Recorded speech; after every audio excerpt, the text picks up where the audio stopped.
সম্মানিত দর্শক এবং শ্রোতাবৃন্দ, আমি যশোরী বাংলাদেশি সেবা পার্টির পক্ষ থেকে আপনাদের সকলকে জানাই আসসালামু আলাইকুম রহমতুল্লাহ। আল কোরআনের মোহাম্মদুর রসুলুল্লাহর সাথে আল হাদিসের আরব ইতিহাসের স্বঘোষিত নবী দাবিদার মোহাম্মদ ইবনে আবদুল্লাহর লড়াই, পাঙ্গা এবং সংঘর্ষ 100 পর্বে আপনারা দেখেই চলেছেন। এর 22 নম্বর পর্ব আপনারা জানবেন। 4 জন মোহাম্মদের মধ্যে একজন কোরআনের সত্য মোহাম্মদ, বাকি 3 জন মিথ্যা তার শত্রু মোহাম্মদ। কেমনে আসুন আমরা একটু জেনে নিই। 4 জন মোহাম্মদের মধ্যে 3 জন মিথ্যা আর একজন সত্য। আর সত্য মোহাম্মদ কোরআনের পাতাতে রয়েছে। আল কোরআন মতে রবের কোনো রাসূল 40 বছর বয়সের নবী হতে পারে না। এটি আমাদের সকলকে মনে রাখতে হবে। 40-এর পূর্বের আরব্য মোহাম্মদ যে লোকটি হীরা গুহাতে প্রমাণ করেছে এবং বলেছে মা আনা বি কারি, 40 বছর বয়সে বলছে আমি পড়ালেখা জানি না, আমি মূর্খ, আমি অশিক্ষিত। মা আনা বি কারি, আমি লেখাপড়া জানি না। এই লোকটির জীবনী যদি অনুসরণ করা হয় কিংবা অনুকরণ করা হয়, তাহলে আপনাকে প্রথমে কি করতে হবে? 40 বছর পর্যন্ত নামাজ, রোজা, হজ, জাকাত এবং কলেমা ছাড়াই থাকতে হবে। আবার যদি সেই লোকটিকে আপনি নবী কিংবা রাসূল বানান, যেভাবে আমাদের দেশের লোকেরা বানিয়ে বসে আছে, মুসলমান, শিয়া, সুন্নি, সালাফি সমাজ, আল্লাহ তাআলা শান্তির পৃথিবীতে আজ 2025 সালে 200 কোটি মুসলমান সমাজ, 40 বছর বয়সে এই লোকটি নবী হওয়ার দাবি করে। আবার এর পূর্বে যখন তার বয়স হয় 25, তখন সে তার পৌত্তলিক ধর্ম থেকে খ্রিস্টান হয়ে খাদিজার মতো 41 বছরের নারীকে বিবাহ করে। তো এখন যারা মোহাম্মদ ইবনে আবদুল্লাহ ইবনে আব্দুল মুত্তালিব ইবনে হাশিমের উম্মত হওয়ার দাবিদার, তাদেরকে এই সব কাজগুলি করতে হবে। এছাড়া তার জীবনে রয়েছে 23 বছরের 57টি রক্তক্ষয়ী যুদ্ধ, এটিও করতে হবে। যদিও আমাদের দেশের আবু তোহা আদনান হুজুরের যারা মুরিদ রয়েছে, কাজী ইব্রাহিম হুজুরের এবং রিসোর্টে ধরা খাওয়া মামুনুল হকের, আবার খাদিজার কাউবয় বাক্যটি যে প্রমোট করে, আবার কিনলে ইসরায়েলের প্রোডাক্ট পানির প্রমোট করে আল আজহারি, আবার যে বলে যে কোরআন হাতাইলে কোনো কিছু পাওয়া যাবে না, কোরআন হচ্ছে পাইকারি কথাবার্তার জায়গা, শায়েখ আহমদুল্লাহ, আবার সালাফি বক্তা আবদুল্লাহ ইবনে আব্দুর রাজ্জাক ইবনে ইউসুফ, তার কথা হলো যে হাদিসের অস্তিত্বই কোরআনের অস্তিত্ব। তো এরা সবাই মূলত আরব ইতিহাসের মোহাম্মদ ইবনে আবদুল্লাহকে মোহাম্মদুর রসুলুল্লাহ মনে করে তার হাদিসকে প্রমোট করে। তাহলে তাদের কি করতে হবে? 51 বছর বয়স হলে তাদেরকে 6 বছরের আয়েশার মতো একটি কন্যা শিশুর সাথে বিয়ে করতে হবে। এটি হচ্ছে তার প্র্যাকটিস তার উম্মতের জন্য। যারা মনে করে যে মোহাম্মদ ইবনে আবদুল্লাহর কর্ম এবং মোহাম্মদ ইবনে আবদুল্লাহর কথা এবং তার মৌন সম্মতি, এগুলি তাদের দৃষ্টিতে হাদিস বা সুন্নাহ, এগুলি তাকে যারা মানছে আজ 200 কোটি মুসলমান, তাদের তো এগুলি করতেই হয়। এমনকি সেই লোকটি আরবি ভাষায় কথা বলেছে যা তার ইতিহাস বলে। তাহলে বাঙালিদেরকে, যারা তার উম্মত হওয়ার দাবিদার, তাদের তো বাঙালি বলাই ঠিক না, তাদের তো বলতে হবে আরবি ভাষায় কথাবার্তা। কিন্তু আমাদের দেশে সামান্য কজন ছাড়া কেউ পারে না। এগুলি হচ্ছে তার কোরআন বিরোধী চরিত্র।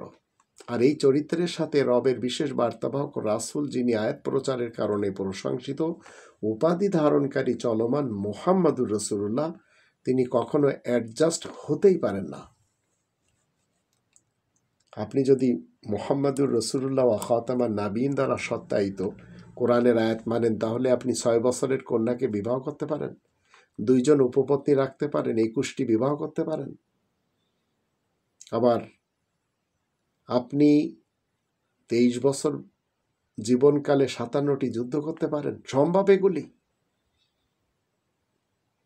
তা আমি যশোরই আমার দেশের এবং বাংলা ভাষা যারা পৃথিবীতে বলে চলেছেন সকল ধর্মের, বিশেষ করে শিয়া সুন্নি সালাফি এবং কাদিয়ানি লোকদেরকে বলতে চাই, আপনারা আগুনখোর মোল্লাদের কোরআন বিরোধী সব কিছুকে বাদ দিয়ে শুধু রবের কোরআনকে আঁকড়ে ধরুন, তাহলে মোহাম্মদুর রসুলুল্লাহকে জানতে পারবেন।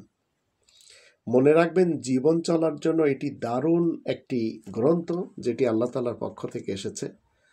এর অনুভূতিটা বোঝানো যাবে না। আমি যশোরই 40 বছর আগে বুঝতে পারতাম না, কারণ শিয়া সুন্নি এবং সালাফি মুসলমানদের 10টি হাদিস নামে তাদের রচিত আবর্জনা আমার মাথায় এতটা জং ধরেছিল যে সেটি আমি একপাশে রেখে আমার মাথাকে ফ্রেশ করে আমি আল্লাহ তাআলার পক্ষ থেকে পাঠানো একটি গ্রন্থ, যা আজ 900 কোটি মানুষের জন্য, যখন এটি স্টাডি করি তখন আমি বুঝতে পারি যে আমাকে তো কোরআন যা বলে সেটি মানতে হবে। আর 29 নম্বর সূরা আল আনকাবুতের 51 নম্বর আয়াত মতে এই গ্রন্থটি আমার জন্য যথেষ্ট হতে হবে। আওয়ালাম ইয়াকফিহিম, 900 কোটি মানুষের জন্য কি যথেষ্ট নয়? তা আমার জন্য যথেষ্ট। আমি আলহামদুলিল্লাহি রব্বিল আলামিন বলে সমস্ত প্রশংসার একমাত্র মালিক হলেন আল্লাহ।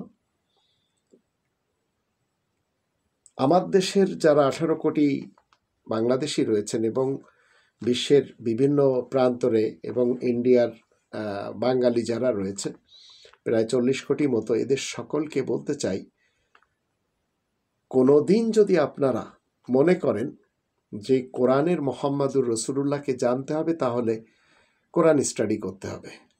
তো কোরআনের মোহাম্মদুর রসুলুল্লাহ আপনাকে স্বর্গের পথে নিয়ে যাবে, আর আরব ইতিহাসের মোহাম্মদ ইবনে আবদুল্লাহ আপনাকে রক্তপাতের দিকে নিয়ে যাবে। তো আসল মোহাম্মদ কোরআনে আয়াত প্রচারের কারণে প্রশংসিত চলমান উপাধি ধারক। তো যেদিন এদেশের মানুষ আল কোরআনের যে 5টি দাবি রয়েছে, সেই 5টি দাবি যখন জানতে পারবে, তখন এরা এই কোরআনকে, 1 নম্বর দাবি হচ্ছে কোরআনকে শতভাগ বিশ্বাস করতে হবে। 2 নম্বর দাবি, কোরআনের নিজস্ব ভাষায় কোরআন পড়া শিখতে হবে, মুখস্থ করা না। 3 নম্বর দাবি হচ্ছে মাতৃভাষায় কোরআন জানতে হবে। 4 নম্বর দাবি, কোরআন মতে জীবন কাটাতে হবে। আর 5 নম্বর দাবি হচ্ছে কোরআনে তাবলিগ করতে হবে। তো যেদিন এদেশের মানুষ আল কোরআন মায়ের ভাষায় পড়া শুরু করবে এবং ধর্মজীবী পীর বলেন, বক্তা বলেন, হুজুর বলেন, জামানার ইমাম বলেন, ধর্মের খোয়াড়ের মোহতামিম এবং কোকিল কণ্ঠ সুরওয়ালা মাদানি, আজহারি, হেলিকপ্টার হুজুর, রকেট হুজুর, চাঁদের হুজুর, কাশেমি হুজুর, গায়েক হুজুর, তাহেরি হুজুর এদেরকে ছেড়ে দিবে, তখন এরা আর কেউ বিপদগামী হবে না। কারণ এই লোকগুলি সূক্ষ্ম কৌশলে আমাদের দেশের 18 কোটি মানুষকে, এই লোকগুলি, এই উলামায়ে কুফফার, এরা বিপদগামী করে চলেছে। শায়েখ আহমদুল্লাহ এবং তাহেরি হুজুর এরা দুজনই আল কোরআন থেকে অনেক দূরে এবং কোরআনের আসল মোহাম্মদুর রসুল্লাহ ওয়া খাতামান নাবিয়িন সম্পর্কে এদের দুজনের ধারণাই ভুল। তাই আপনারা দেখেছেন বাংলাদেশের ইতিহাস বলছে এরা দুইজন একে অপরকে গালিগালাজ করেছে। আবার 40 বছর বয়সে তাদের মোহাম্মদ ইবনে আবদুল্লাহ নবী হয়েছে কিনা বা তার পূর্বে ছিল কিনা, এইসব নিয়ে অনেক কিছু করেছে। আমাদের মনে রাখতে হবে, যারা সত্য মোহাম্মদুর রসুলুল্লাহকে মানে তারা হয় মুমিন এবং মুসলিম। কোরআনের আয়াত প্রচারের কারণে প্রশংসিত উপাধি ধারণকারী ব্যক্তি থাকেন চলমান মোহাম্মদ রসুল আল্লাহ। তো রবের পক্ষ থেকে বার্তাবাহক হন। তো আপনি যখন আয়াত প্রচারের কারণে প্রশংসিত হবেন আল্লাহ তাআলার পক্ষ থেকে, তখন আপনি উপাধি পাবেন মোহাম্মদ রসুল আল্লাহ। এই সত্য মোহাম্মদ, এই উপাধি ধারক, তার জীবনের যে বিদায় অথবা বিদায়ের হজ বা বিদায়ের ভাষণ কি বলবেন? আমাদের সকলের জন্য, আমি তোমাদের সকলের জন্য শুধুমাত্র কোরআন ছেড়ে যাচ্ছি, এছাড়া আর কিছু তিনি বলতে পারেন না। আমি তোমাদের মাঝে এমন এক জিনিস রেখে যাচ্ছি যা দৃঢ়ভাবে আঁকড়ে ধরতে পারলে পথভ্রষ্ট হবে না। 3 নম্বর সূরা আলে ইমরানের 103 নম্বর আয়াত মতে, ওয়াতাসিমু বিহাবলিল্লাহি জামিয়া ওয়ালা তাফাররাকু, তোমরা সবাই মিলে এই রজ্জু আল্লাহ তাআলার এই কোরআনকে মজবুতভাবে আঁকড়ে ধরবে, আর ফিরকা পার্টি মাসলাকে বিভক্ত হবে না, মাযহাবে বিভক্ত হবে না। আর সেটি হচ্ছে এই যালিকাল কিতাবু লা রাইবা ফীহি, যার ভিতরে কোনো সন্দেহ নেই। 2 নম্বর সূরা আল বাকারার 2 নম্বর আয়াত মতে। তো আমাদের সকলের জন্য 50 নম্বর সূরা কফের 45 নম্বর আয়াত মতে একজন রবের বার্তাবাহক মুহাম্মদ আয়াত প্রচারের কারণে প্রশংসিত উপাধিধারক কি বলবেন? কোরআনের 50 নম্বর সূরা কফের 45 নম্বর আয়াত মতে, নাহনু আ'লামু বিমা ইয়াকুলুন ওয়া মা আনতা আলাইহিম বিজাব্বার ফাযাক্কির বিল কুরআনি মান ইয়াখাফু ওয়াঈদ। আমি বেশ জানি মানুষেরা যা কিছু বলে, আর তুমি তাদের উপরে কড়াকড়ির কোনো ব্যবস্থা আরোপকারী তো নাও। সুতরাং শুধু কোরআনের সাথেই তাদেরকে উপদেশ দিবে যারা আমার শাস্তি থেকে ভয় করে চলবে। যে আমার শাস্তি থেকে ভয় করবে তাকে কোরআন থেকে উপদেশ দিতে হবে, কোরআনের সাথে উপদেশ দিতে হবে। তো এটি করবেন চলমান মুহাম্মদুর রাসূলুল্লাহ। 14 নম্বর সূরা ইব্রাহিমের 4 নম্বর আয়াত মতে, তাও আবার মাতৃভাষায়, ওমা আরসালনা মির রাসূলিন ইল্লা বিলিসানি কওমিহি লিয়ুবাইয়িনা লাহুম ফায়ুদিল্লুল্লাহু মান ইয়াশা ওয়া ইয়াহদি মান ইয়াশা ওয়া হুয়াল আজিজুল হাকীম। আর আমি বার্তাবাহক রাসূল হিসেবে যাকেই প্রেরণ করি সে তার জাতির ভাষায় তাদেরকে বিস্তারিতভাবে বুঝিয়ে দেয়। মনে রাখবেন, আমরা বাঙালি, 40 কোটি আমাদের সংখ্যা, আমাদেরকে বুঝিয়ে দিবে চলমান আয়াত প্রচারের কারণে প্রশংসিত মুহাম্মদ উপাধি ধারণকারী ব্যক্তি রাসূলুল্লাহ হয়ে। আল্লাহ বলছেন, আর আমি বার্তাবাহক রাসূল হিসেবে যাকে প্রেরণ করি সে তার জাতির ভাষায় তাদেরকে বিস্তারিতভাবে বুঝিয়ে দেয়। তারপরে যে পথভ্রষ্ট থাকতে চায় তাকে আল্লাহ পথভ্রষ্ট রাখেন, আর যে খুশি মনে সহজ সরল পথের হিদায়াত নিয়ে চলতে চায় সে পারে। আর আল্লাহ হলেন মহাসম্মানিত এবং মহাবৈজ্ঞানিক। এই হচ্ছে সত্য মুহাম্মদুর রাসূলুল্লাহ। এই 4 জনের মধ্যে এই একজনকে মেনে চলতে হবে। এখন আসুন মিথ্যা 3 জন মুহাম্মদকে। তাদের ভিতরে একজন বিদায় হজের সত্য মুহাম্মাদের ভাষণ তো আমরা শুনলাম। সত্য মুহাম্মাদের ভাষণ শোনার পরে তার বিরোধিতা করতে যেয়ে কি বলেছে? হে মানুষ, আমি তোমাদের কাছে 2টি আলোকবর্তিকা রেখে যাচ্ছি, যতদিন তোমরা এই দুটো অনুসরণ করবে ততদিন তোমরা সত্য পথে থাকবে। এর একটি হলো আল্লাহ তাআলার কিতাব, দ্বিতীয়টি হলো আমার জীবন দৃষ্টান্ত। তো 200 কোটি মানুষ মানতে যেই পথভ্রষ্ট হয়েছে। তো সকল হাদিসে বিদায় খুতবা উদ্ধৃতি অন্তর্ভুক্ত আছে। বুখারী শরীফের 1623, 1626 এবং 6361 নম্বর হাদিসের যে ভাষণের বিভিন্ন অংশ যখন উদ্ধার করা হয়েছে, আবার সহিহ মুসলিমের 98 নম্বর হাদিসের বিদায় খুতবা বর্ণিত, তিরমিজি শরীফের 1628, 2046 এবং 2085 সংখ্যক হাদিসে বিদায় খুতবার বর্ণনা দেওয়া হয়েছে। বিদায় খুতবার দীর্ঘতম উদ্ধৃতি দিয়েছেন ইমাম আহমদ ইবনে হাম্বল তার মাসনুদ এর 19,778 সংখ্যক হাদিসে এই বর্ণনা পাওয়া যাবে। সেখানে কি বলা হচ্ছে? আমি তোমাদের মাঝে কোরআন এবং হাদিস ছেড়ে যাচ্ছি। যারা এই মুহাম্মাদের মতবাদে বিশ্বাসী তারা হলো সালাফি মুসলমান সমাজ।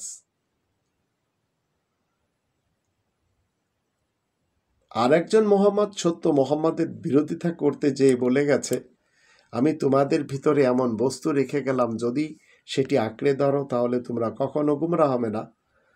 আর সেটি কি? আল্লাহ তাআলার কিতাব এবং আমার সুন্নত। মুয়াত্তা মালিকের 46/3 13 মুরসাল হাদিস। তো আমি তোমাদের মাঝে কোরআন এবং সুন্নাত ছেড়ে যাচ্ছি। যারা এই মতবাদে বিশ্বাসী তাদেরকে বলা হয় সুন্নি মুসলমান। তো মুসলমানদের 3টি বড় বড় ফিরকা বা সমাজ বা জামাত আমরা দেখি, তার ভিতরে একটি সুন্নি মুসলমান, একটি শিয়া সালাফি মুসলমান।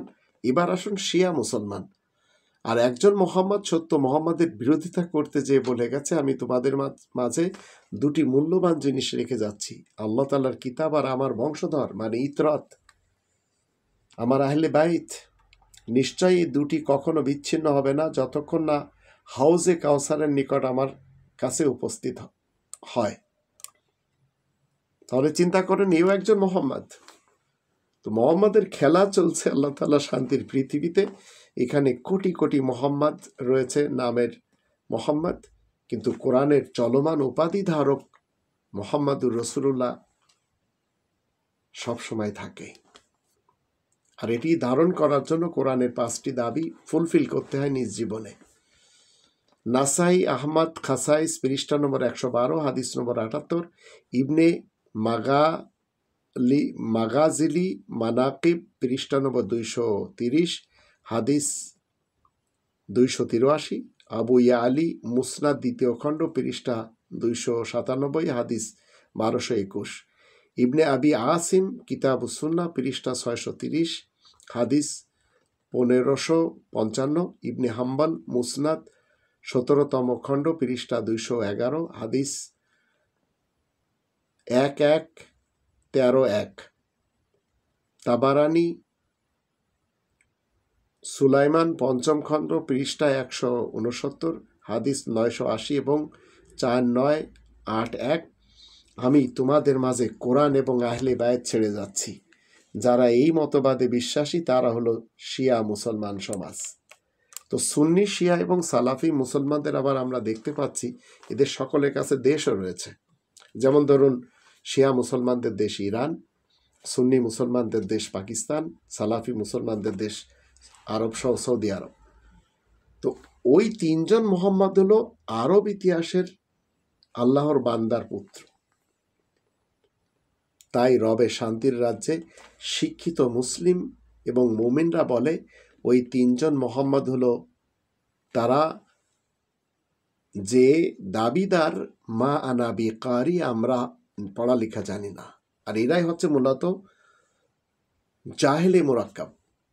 ওই 3জন মোহাম্মদ প্রকৃতপক্ষে ভণ্ড। তাই ওরা সবাই আল কোরআনের সত্য মোহাম্মদুর রসুল্লাহ ওয়া খাতামান নাবিয়িনের শত্রু। তো কেউ কুলাইন থেকে মোহাম্মদ, কেউ বুখারা থেকে মোহাম্মদ, কেউ আরব থেকে মোহাম্মদ, আর কোরআনের মোহাম্মদুর রসুল্লাহ ওয়া খাতামান নাবিয়িন চলমান। এখন আপনারা সিদ্ধান্ত নেবেন এই 4জনের মধ্যে কোন মোহাম্মদকে মানলে আপনি সঠিক পথে থাকতে পারবেন। 22 নম্বর সূরা আল হজ এর 78 নম্বর আয়াতের ভিতরে বলা হচ্ছে, হুয়া সাম্মাকুমুল মুসলিমিন, সেই সত্তা তোমাদের নাম মুসলিমিন রেখেছেন। তো আপনাকে আমাকে মুসলিমিনদের অন্তর্ভুক্ত থাকতে হবে। 3 নম্বর সূরা আল ইমরানের 102 নম্বর আয়াত মতে, ওয়ালা তামুতুন্না ইল্লা ওয়া আনতুম মুসলিমুন, মুসলিমুন নাম ছাড়া অন্য কোনো নামে মৃত্যুবরণ করা যাবে না। তো মুসলমান শিয়া বলেন, মুসলমান সুন্নি বলেন, মুসলমান সালাফি বলেন, অথবা আহমাদি কাদিয়ানি বলেন, এই সব নামে মৃত্যুবরণ করা যাবে না। আর মোহাম্মদ ইবনে আবদুল্লাহ ইবনে আব্দুল মুত্তালিব ইবনে হাশিমের অনুসারীরাই আজ আল্লাহ তাআলা শান্তির পৃথিবীতে 200 কোটি মুসলমান শিয়া সুন্নি সালাফি কাদিয়ানি সহ আরও 135টি ফিরকাতে এরা বেটে আছে। এদের কারোর সাথে কোরআনের মোহাম্মদুর রসুল্লাহ ওয়া খাতামান নাবিয়িনের কোনো সম্পর্ক নেই।